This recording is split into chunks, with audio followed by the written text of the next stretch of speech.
ನಾನು ಹರ್ಷಿನಿ ಶಾಲೆಗೆ ಬಂದೀನಿ. ನಮ್ಮೂರ ಶಾಲೆಯಲ್ಲಿ ಕಲಿತಾ ನಲಿತಾ ಇದ್ದೀನಿ. ಫೀಸು ಕೇಳಲ್ಲ, ಟಿಸಿ ಕೊಡ್ತೀನಿ ಅನ್ನಲ್ಲ. ಶಾಲೆಗೆ ಹೋಗ್ಲಿಕ್ಕೆ ಸಾಲ ಮಾಡ್ಬೇಕಿಲ್ಲ. ಬಾರೆ ಹರ್ಷನ್ ಇಂಗ್ಲಿಷ್ಗೆ ಸೇರಿಸ್ತೀನಿ.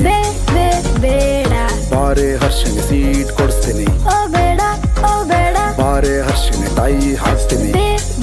ಬೇಡ ಬಾರೆ ಹರ್ಷನ್ ಬಸ್ ತರಿಸ್ತೀನಿ. ಓ ಬೇಡ ಓ ಬೇಡ. ನೋಡಮ್ಮ ಇಂಗ್ಲಿಷು ಸ್ಕೂಲ್ಗೆ ಬರ್ಬೇಕು, ಇಲ್ಲಂದ್ರೆ ಫ್ಯೂಚರ್ಲಿ ಕಷ್ಟ ಆಗುತ್ತೆ.